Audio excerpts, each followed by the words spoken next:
บายดีทุกคนสบายดีพ่อแม่พี่น้องเมื่อทุกคนสบายดีตอนแรงๆนะทุกคนตอนนี้กะฝนยังตกลิ้นคือเก้านะพี่น้องตกตั้งแต่เช้าจนค่ำเมื่อนี้ก็เลยสิมาเฮ็ดเมนูอ้อมไก่นะทุกคนไม่ได้กินแต่หึงแล้วก็มื่อนี้ก็ซื้อมาพักมาทุกคนซื้อมาพักแล้วก็ว่าสิอ้อมเสื้อไก่แล้วก็ซื้อปีโก้ยมาแต่ไว้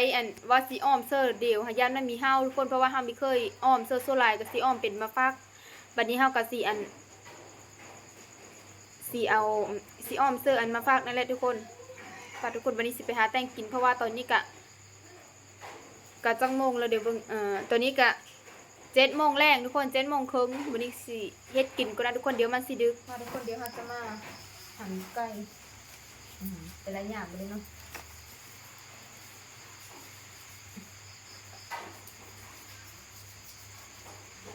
ได้กินแต่หึงแล้วตอนแรกนะว่าสิแกงเสื้อนั้นนะกะหล่ำปีเลยดิปีโก้ยเอาไว้แกงเสื้อ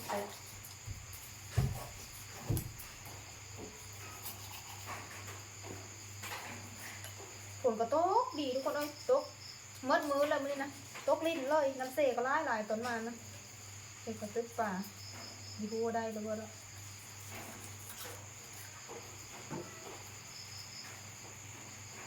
อุ้ยมีเดียห้าวไปเลย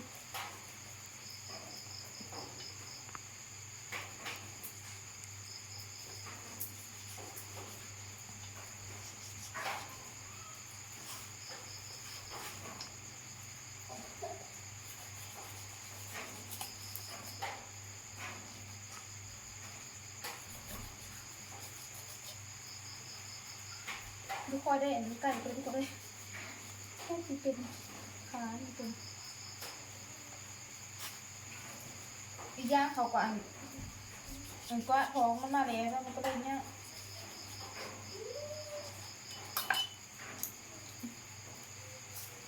ไก่ก็มีเมนไก่ห่าวทุกคนเพราะว่าไก่ห่าวน่ะอันนั้นพูดล้มแต่เป็นกองตอนที่ค่อยท้ายลงตอนนั้นนี่ทุกคนตุยเป็นเคาะเลยบนเรือจักตู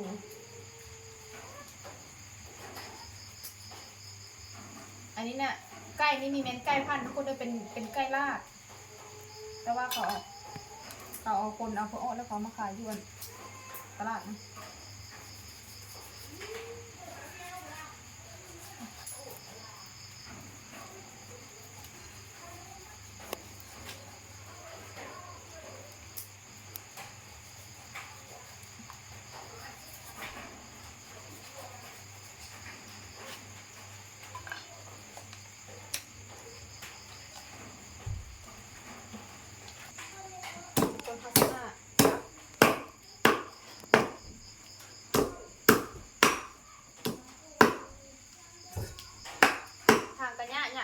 เอาหน่อไม้มาจะแน่ดำหน้าเลยทุกคนเริ่มดำหน้าเขาบอกโซลาร์กันเนาะแถวในเมืองนะเขาชี้หน้ายอดหน้าคอยหน้าดำโซลาร์บ้านเวกนะเขาชี้ดำเอาพวกก็เริ่มดำลายเลยคอยจะคิดหน้ากระดำอะไรเนี้ยวนะหน้ากระดำหน้าเพราะว่าน้ำกาเริ่มยาวแล้วเขาดำลายแล้ว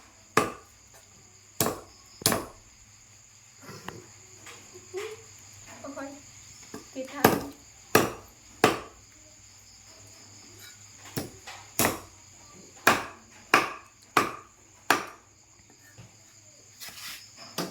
เห็น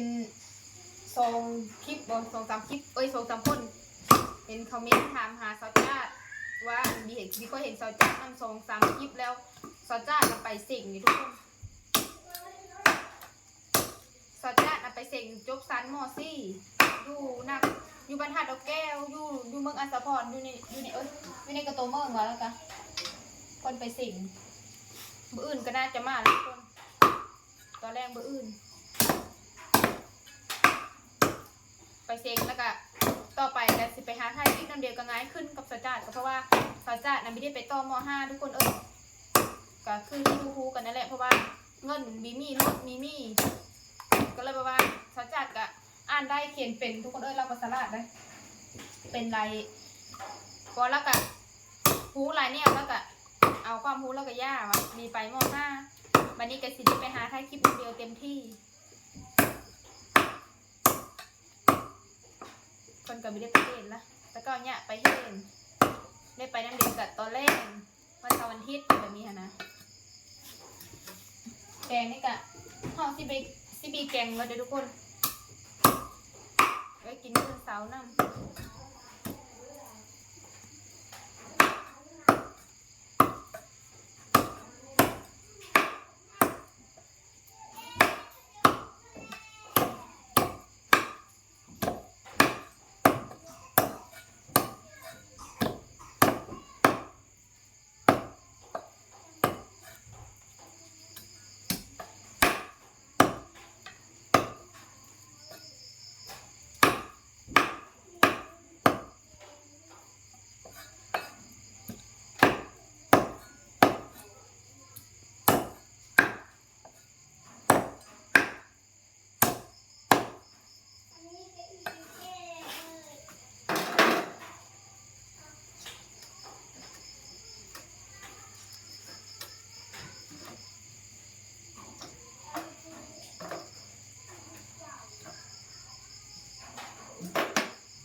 เบิ่งแต่ละทุกคนเบิ่งแต่อัน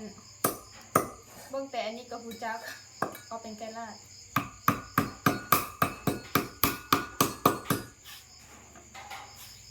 เพราะว่าอันนี้มันสีดำเพราะว่าส่วนไหลกระทัดนะมันสีเหลืองมันสีเหลืองมันสีขาว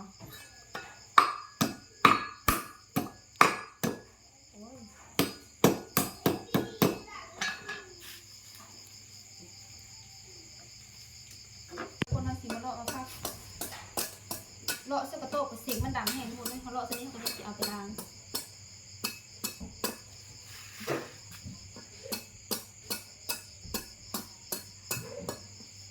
น้ำแม่ค้าเขาบอกผักหอมทุกคนได้เสื้อมันกับธรรมดาผักนะคะสีออกเลยปกติถ้าเป็นผักหอมนะเขาเลาะน่ะ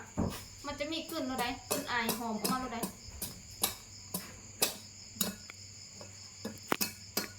ก็หอมอยู่เลยหอมไม่แห้งปกติมันจะหอมกว่านี้เขาเคยแบบซื้อเอาผักหอมแล้วเขาเอาผักหอมนะหอมแต่ว่านี่มันมีหอมไปเลย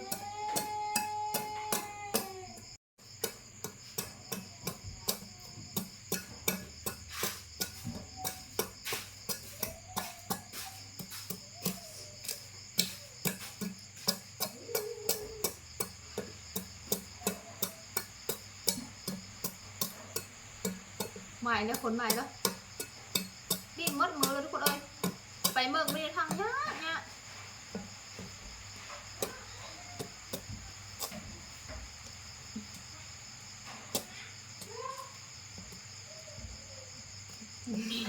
ดมพิสูจน์เบิ่ง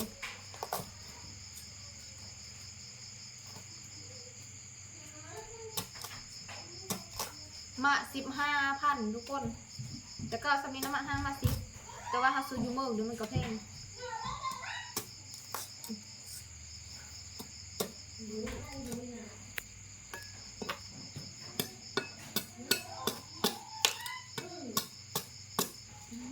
เป็นระบบ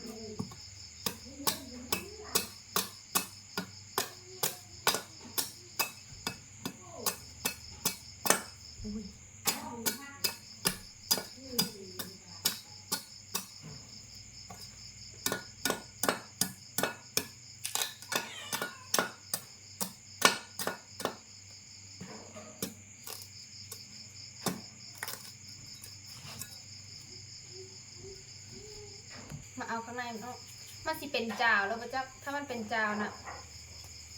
อันนี้มันอ่ะดีกว่าเยอะแสบก่อนนะย่างเป็นย่างเลย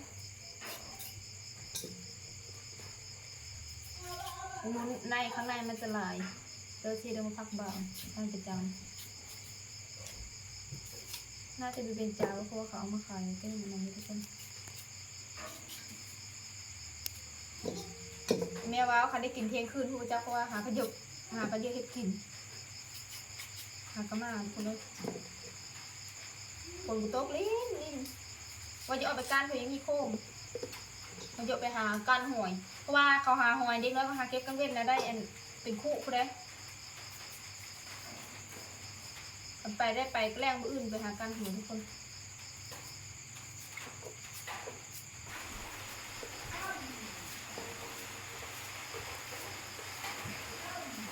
ฝนตกแห้งฝนตกกระยาผ้าดังเลยทุกคนเอ้ยผ้าดังเมื่อคืนนี่กับบิบี้สัญญาณคันได้ฝนตกแล้วไฟฟ้าบิดับกับบิบี้สัญญาณเอาได้เยอะตบFC ก็ได้ลงคลิปก็ลงเนี้ยลงคลิปกะใครมีสัญญาณแล้วก็ลงมืดมือก็ยังไม่ได้2 มือทุกคนได้ย่ามโพดนี้ให้กระเตกแล้วทุกคนเอ้ยลงคลิปเนี้ยอีกอย่างกระถ่ายคลิปก็เยอะแยะได้เพราะว่าฟ้าดังแล้วก็เฮากับวิดีโอถ่ายบัดฟ้าดังเฮากับวิดีโอถ่ายแล้วก็ไฟฟ้าดับสัญญาณมีนี่ลงคลิปก็มีสม่ำเสมอแล้วทุกคน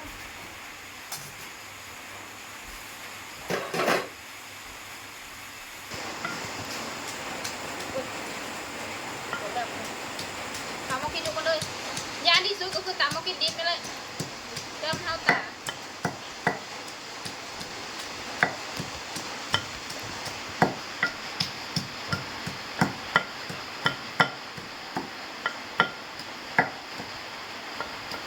ตามมากินสประเภทน้ำเสดายบิมี่โฮซิโก้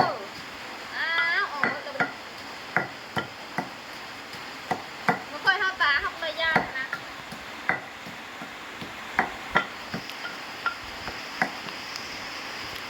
ไม่ต้องทำเลยฝนต้องแห้งอะไรแบบนี้นะ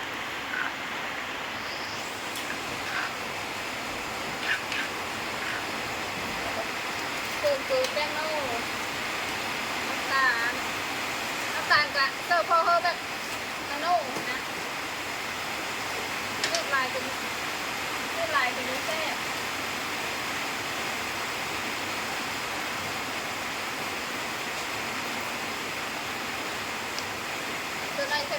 เส้นลายแล้วก็ตำข้าวเบอร์เซอร์นะทุกคน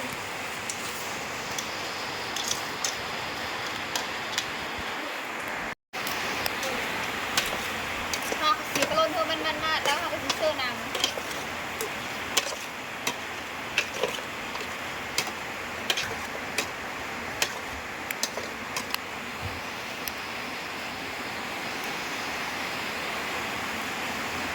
เซอร์มีหลายทุกคนเพราะว่าให้ยิงเซอร์มาพักน้ำมาพักก็ยังเสียออกถ้าเธอต้มให้มันเปื่อยๆทุกคนต้มให้มันเปื่อยๆจังเลยแล้วก็ซีเซอร์ข้าวเบอร์แล้วก็ซีเซอร์มาพักมาทุกคนทำซีมาเซอร์ข้าวเบอร์เอาเข้ามาตำๆนี่คือเซอร์น้ำมันแล้วแต่ว่าบีดีเซอร์อย่านั่ง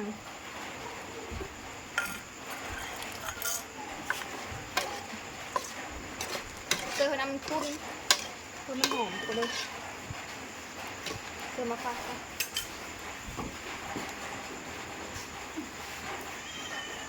นี่ฟอกขึ้น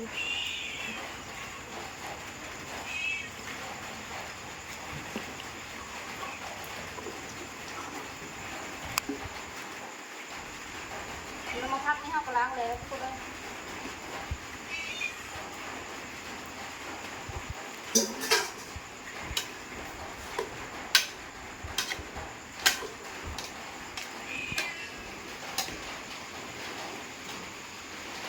สุกแล้วทุกคนเอ้ยมอเดิร์ดอยู่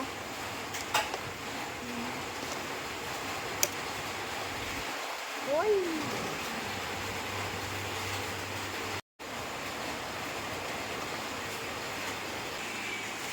ลูกแล้วทุกคนเอ้ยฝนตกแห้งขนาดเมื่อกี้นะฝนตกนะจนวันนี้ยิงท่าเสียงทีเลยฝนตกแห้ง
คนก็ต้องแห้งแฮมเด้อร้อนแล้วมันดี เนี่ยเราจะทำหมูเนี่ย เราหมู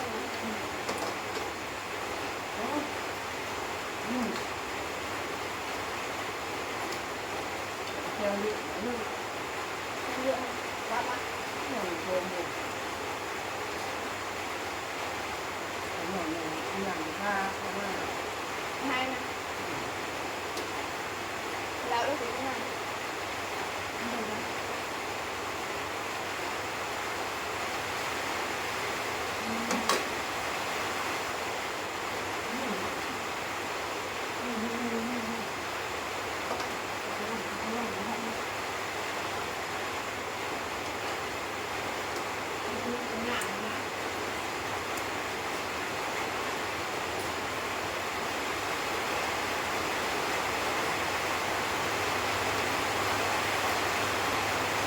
ทุกอย่างหมดไป ลายด้วย ตุ๊กตุ๊กบ้านแห่ ก็คือที่เอาหมู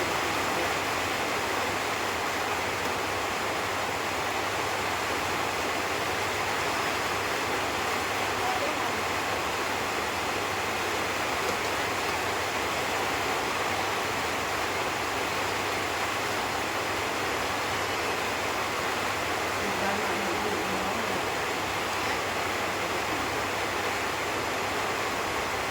มาเล่าที่เหลือเล่ามา ทุกคนแห่นะพวกเขามาเองเขาสบายแล้วจะมาซื้อเหรอเขามาดูดู